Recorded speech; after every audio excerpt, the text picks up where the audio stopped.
From 1966, Please Don't Ever Leave Me, the third single from The Cyrkle, the only American rock band to be managed by Beatles impresario Brian Epstein. After The Cyrkle split up in 1968, our guest today, Don Dannemann, went into the field of writing commercial jingles. He famously penned the Un-Cola song for 7-Up. But nowadays, The Cyrkle are back and will soon be performing everywhere. Don Dannemann, welcome to the show. Well, good to be here, Dave. You know, when I was looking on the internet at various picture sleeves and album covers from The Cyrkle, I noticed that sometimes there are 4 guys pictured, sometimes 3, but The Cyrkle started out as a duo, right? No. Okay. The group actually started out as a 4-piece band at Lafayette College in Easton, Pennsylvania. We met as freshmen, and it was 4 of us, myself, Don Dannemann, Tommy Dawes, original drummer was Jim Maiella, and Earl Pickens, original keyboard player. Now I can go into huge, long little details, but the bottom line is we were playing at the Alibi Bar in Atlantic City in the summer of 1965, and right at the end of the summer, when we would have broken up and gone our separate ways, Nat Weiss walks in. He introduces himself. My name is Nat Weiss. I'm a lawyer, but I am a good friend and now business partner with Beatle manager Brian Epstein, and we are forming a management company here in the United States. I think you guys are very good, so give me a call. Maybe we can get something going. That is the origin of how The Cyrkle got started. But at the time, we were the Rondells at Lafayette College. Now, so after you picked yourself up off the floor, Yes. when Nat Weiss comes in, I mean, that's not something that happens every day. Oh, by the way, we think you're good. You must have thought, our ship has arrived. No. Oh, okay. Funnily enough, no, because we had been approached by others during our college career. We were a good college band. We kind of became the band to get if you wanted to have a really good fraternity party. So when he said Brian Epstein, we said, yeah, right. It was one of those deals. And where I did finally fall on the floor was when I now was working for my dad in the sheet metal factory. He had a small company that manufactured sheet metal products, and I'm working in the factory now this is the fall of 1965, and I thought maybe I'll give Nat Weiss a call, see if this is real, because he had given me a card. I call Nat, and sure enough, he remembers me. Oh, yeah, Don, come on, I'll introduce you to Brian. So, okay, now, now there's a little tingling going on. So he gives me an address for a party that's taking place, and this is east side of Manhattan, Upper East Side of Manhattan. I was living with my parents in Eastchester, which is a suburb of the city, an easy drive-in. Mm-hmm. He gives me the address. He gives me a time. He says, okay, go to such and such a place, and, I'll meet you there. So I take a buddy of mine. We go down, and sure enough, there's a party. It's like it's one flight up, one of those small buildings on the side streets, Upper East Side. Go up. There's a party going on. Nat's not there, and, we're kind of standing around. And finally, Nat walks in. I go up to him. Oh, Don, come on, yeah, follow me. I follow Nat now back out, down the stairs, onto the street, and there's a limousine. And now, I want you to picture this, because this is like a kind of a video I have in my head. I want you to picture a gentleman graciously and very beckoningly with his arms beckoning me into the limo as he opens the door. It's very dramatic. Sure. So come on in. Yeah, come on in. All right, so I go into the limo, and he sits me down, and I am now sitting opposite Brian Epstein. And I sure know what he looks like, because we were all big Beatles fans. Sure, This is 1965. The Beatles were at the top of their game, So I'm trying to be cool, So now Nat introduces me. Now, I'm going to sound like I'm bragging, but I promise I need to tell you a little bit about my musicianship before I say this next little part. Okay. I'm a pretty good guitar player, but I'm not the best in the world. And I recognize my level, okay? So just setting that up. But now, Nat Weiss introduces me, and he goes, Brian Epstein, I would like you to meet Don Dannemann, one of the finest musicians I know. So, well, I wasn't going to say no, know. So I take a little internal gulp, and I shake his hand, and I say essentially to the effect of, wow, Brian, it's so great to meet you. We're such big Beatles fans, and Nat has told us about, you're doing this management company, and we would love to do something. If something can happen, we would be really on board. And Brian was a total gentleman, a really very lovely, polite, nice man, and he says, oh, yes, Don, it's very lovely to meet you. I will say in my phony English accent, trying to imitate Brian Epstein. Yes, Don, it's very, very lovely to meet you, and yes, perhaps Nat has said wonderful things about you guys, and perhaps we can get something going. So now, as graciously as Nat beckoned me in to the limo, he now beckoned me out. So the same, similar hand gesture. So now out I go onto the street, and now the camera angle that I have in my head kind of changes to the camera is behind me looking up the street. Now remember, it's a side street in New York, and it's at night. There's hardly any traffic. And I am now standing looking up the street as the limo, as it slowly pulls away and goes up the street, and it kind of fades out, and the video fades to black. And that's where the videotape in my head kind of ends. But talk about, you said, are you on the floor now? Right, sure. Well, I mean, I wasn't physically on the floor, but mentally, was I on the floor? Yes. Now, is that when Paul Simon's Red Rubber Ball is shopped to you guys? No, that came a little bit later. Oh, and basically, what happened there was I called Tom and Marty. That was our final circle guys. Right. They were the original keyboard player. Earl was now off in medical school. Tom and Marty were still at Lafayette, and we actually were playing as a trio. I would go out on weekends. So I called them, and now this is really exciting. We set up a recording studio, makeshift kind of, in my basement in Eastchester, and we played Nat some demos that he got really excited about and started getting us a few bookings in the city. Mm. And at the so here we were now with a management contract with Brian Epstein and a Columbia record contract now with our new producer, John Simon, who was a very young new producer and took an interest in us, and looking for material. Right. And it was at that time that Tommy Dawes, bass player and a great guy, and we sadly lost him in 2007, he was hanging around with a guy named Barry Kornfeld in the Village, who had a publishing company with Paul Simon, and that's where he heard, just on a demo 45, Paul with a guitar singing Red Rubber Ball. And he brought it to the band, and everybody listened to it, and we thought, that's cute. Let's try to record that. And obviously, it became a huge hit. And I will share with you, from the vantage point now of me at 76 years old and looking back, I will share with you at the time that I thought Red Rubber Ball was a cute song, but I didn't think of that it was as great as I now find out it turns out to be.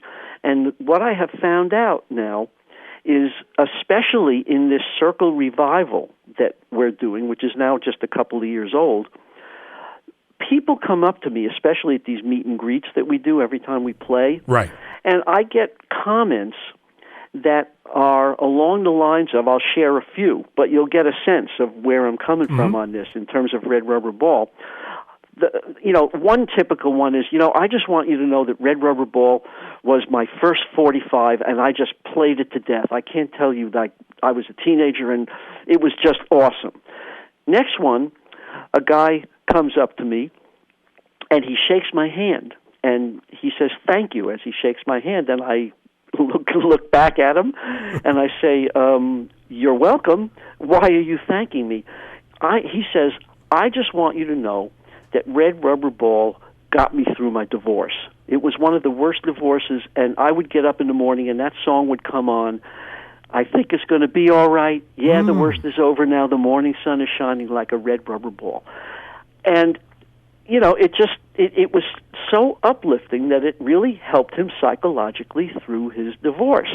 And then the last one, but this is the most, to me, is a gentleman comes up, and he's wearing a veteran's hat, and he tells me, he says, I got to tell you, Red Rubber Ball was on this little battery-operated tape recorder that we had in Nam, and I can't tell you how many battles that song got us through. And we both kind of teared up and hugged each other, and it was just a very meaningful moment in my life when I now realized that Red Rubber Ball had a real impact on thousands and thousands of people, most of whom I'll never meet, but a few I now meet as representative of how much that song meant to them, and I get to share that. So it is an awesome experience to realize that I was a part of that song and that recording. We're talking to Don Dannemann of The Cyrkle today on the Vintage Rock and Pop Shop, and I'd like to ask you about the follow-up single to Red Rubber Ball, Turn Down Day. Well, actually, Turn Down Day, we simply heard as a demo. In other words, Red Rubber Ball was now a hit, right, and now we're looking for new material to record, and we used to go into John Simon's office, our then producer, John Simon, and he would have a huge stack of demos because there were like hundreds of demos just would come in, and we play, and Turn Down Day was something that caught our attention, and it was written by Jerry Keller, who was a singer, and jazz pianist David Bloom. Now, Jerry Keller, he had a hit called Here Comes Summer. Big hit, yeah. Yeah, in the late 50s, I guess it was. And Jerry Keller also went on to become the prevalent commercial lead singer of the 70s and made huge amounts of money on residuals in the commercial field, of which I was a part. But the interesting thing to me about Turn Down Day is that I was a guest on satellite radio on Flash Phelps' show in the 60s in the morning, and I thought, what kind of interesting stuff could I bring? We've gotten friends because I've done interviews with him, and he invited me on the show, and I thought, what interesting stuff could I do? And I pulled out various versions of Red Rubber Ball, of other people doing it, and various other people doing Turn Down Day, and I came across Jerry Keller's original version of it, which was so not like what we did, to his version. Right. And it was really fun to hear because obviously it was the same song, but the quality sound of it was so different from what we did, and it was really fun to hear that. And what I've also been told about Turn Down Day is that Turn Down Day is something that, at least if you want it to sound anything like we did, you really got to play it the way we did it because the chords are very specific. There's some bass lines that are very specific to it. As a matter of fact, our current bass player, who is known as a really top player and gets comments, when we play. People will actually call him aside and say, I really loved your bass playing. He loves to improvise and doesn't want to play the same thing all the time, except for Turn Down Day, where he will say, that bass is so wonderful and so specific to Turn Down Day that when we play it, I'm going to play it the way it was on the record. not fooling around. And that was bandmate Tommy Dawes, like I say, who we lost in 2007, was his bass part.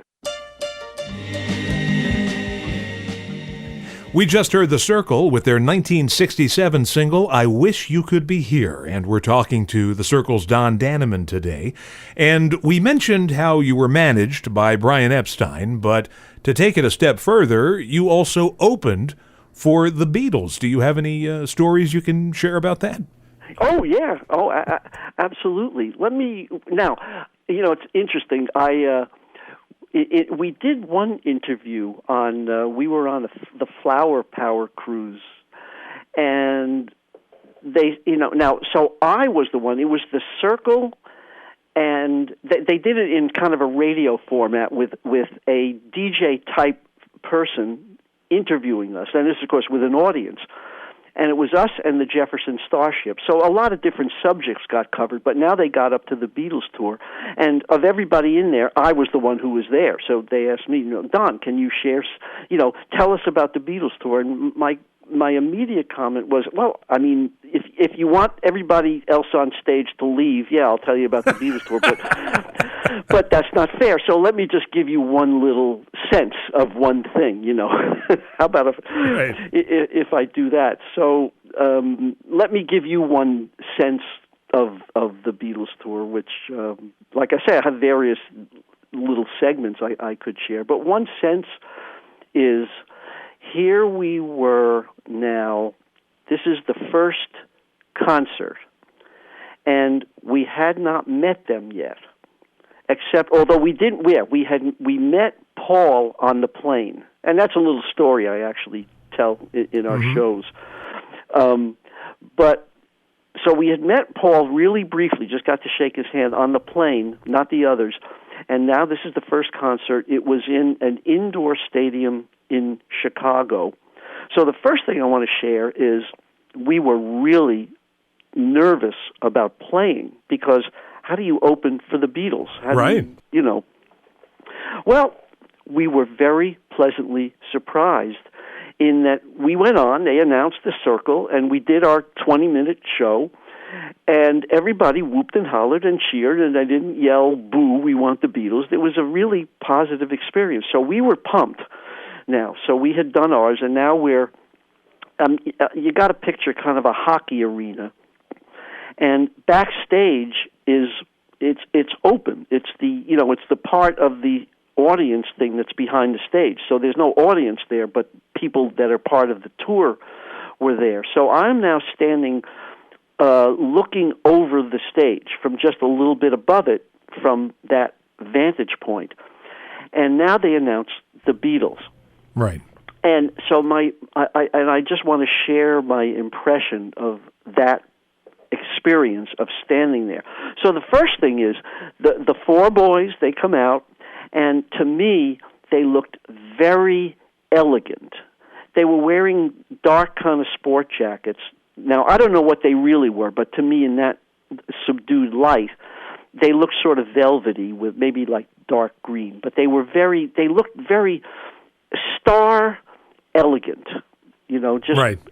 And of course, I'm breathing, there they are, All right, so they come on stage, and of course the audience is just going crazy, and the energy of the audience is contained inside an indoor stadium. It doesn't have any room to go up into the sky. So you could hardly hear anything. Crazy, rah, rah, rah, crazy. And just two little things that I can share that will give a sense of it. One is, I'm standing next to a woman who I didn't know. I'm assuming she was probably part of the press, because a lot of press people were on the tour and with us and back and forth. And local press people would be there also in every concert. So this is a woman, I'm 22 like 3, I guess, at the time. I'm guessing she was in her mid-late 30s, maybe 40. And she was crying, just tears rolling down her eyes. It was, the emotion was so intense. And I'm just watching her cry, just like tears rolling. And then the other thing I want to share is looking out in the audience. Picture a Wizard of Oz type character behind the stage with an electronic keyboard, and he could push a button and an electric shock would go out to an individual seat in the audience. And he kept pushing buttons, and little girls kept on jumping up because like they got shocked. So I'm looking, I'm going, nonstop, up, down, up. It was nonstop through the whole Beatles concert, and it was just an amazing experience. And that's sort of the sense of the energy in this. Now, you mentioned that you met Paul first. Yeah. Very quickly, do you have individual impressions of the Beatles? Paul has the reputation of being the most gregarious, I guess, of all of them. Well, meeting Paul on the plane was basically, we were now on the plane, not having met them yet. This is the first plane ride. I guess it was from New York to Chicago. Right. And the whole tour was on the plane. And we are looking back because the Beatles were on the plane also, but they were behind a wall that they had, built onto this plane. It was a regular commercial airliner. And we keep looking, are they going to come out? And finally, and actually I do this in our show, if our concert is long enough that we have time to tell stories. So looking back, and finally the door opens, and there's Paul. And and just what you said, you could see that he was a very jovial guy. He was shaking hands with people, smiling. You could see he knew some, and they were reacquainting, and others he's meeting for the first time. Basically a pleasant, engaged guy. And finally, he gets to us, and just as he was with everyone else, we're meeting Paul now. Now, Nat Weiss, Brian's partner, knows them, and he introduces us. So I'm sitting next to bandmate Tommy Dawes, and he introduces us. Don Dannemann, meet Paul McCartney. And, I get to shake his hand, nice handshake, warm look as we look at each other and meet. And Paul, wow, it's great to meet you. We're such fans, and he says, something along the lines of, wow, good luck, it's great that you made the tour. And, Brian has said some nice things about you. And, and similar to Tommy Dawes. Right. Tommy Dawes meet Paul McCartney. And it was similar, general chit-chat, just the kind of thing you say when you meet somebody. And then he says, well, good to meet you guys. And off he goes and disappears behind the wall. And Tommy and I spent the rest of the flight analyzing every word, as in, why couldn't we have been cooler to make him stay longer? What did we blew that one, And we did get to hang with them later on, and it was a little more, right. it was a little nicer. But, yes, so that was that first meeting with Paul. So as we start to wrap up here, as far as I know, you were the only American act that was managed by Brian, or were there others? No, we were it. We were it. And I never quite realized the import of that. Funnily enough, once again, Don Dannemann, young guy, member of the Cyrkle, Yeah, we did it. It was over. We broke up. I went and got into commercials, Mm-hmm. Here we are now on this Flower Power cruise that I mentioned that we were on, and we were introduced by Peter Asher, who, as you know, knows Paul really well. Sure. Paul lived with him for a good amount of time. And I didn't know this, but Peter Asher was, in fact, one of Nat Weiss's best friend. and mention that and misses him dearly, since Nat died some years ago. But when Peter introduced us on the Flower Power cruise, he made a big point, which I knew, but I never really thought that much about, in part of his introduction, that Brian Epstein, with all of his success and managing all these major British groups, Beatles obviously at the forefront, he chose one American group to manage, and here they are. And, in a similar way to the Vietnam vet that told me, Red Rubber Ball took him through many battles, I thought, oh, my God, that's right. We were the only American group to be managed by Brian Epstein, who had such incredible success with so many people, and we had the honor to be managed by him in this country. So, yeah, an incredible Beatles connection and an honor to have been part of that. So if people wanted to catch up with you now and what you're doing, is there a place on the Internet where they could do so? Okay, where's that? Yeah, two places. One is The Cyrkle on Facebook, and I don't do much on it, but our bandmate's wife, Sandy, does amazing stuff on Facebook. She posts all stuff where we're going to play, pictures of where we've played, pictures of what's going on, that sort of stuff. So it's very relevant and current. And thecyrkle.com, TheCyrkle.com is our website. Well, Don, I want to thank you so much for appearing on the show today. Great to talk to you. Great to meet. You as well. Take care. Okay. Bye-bye. Bye.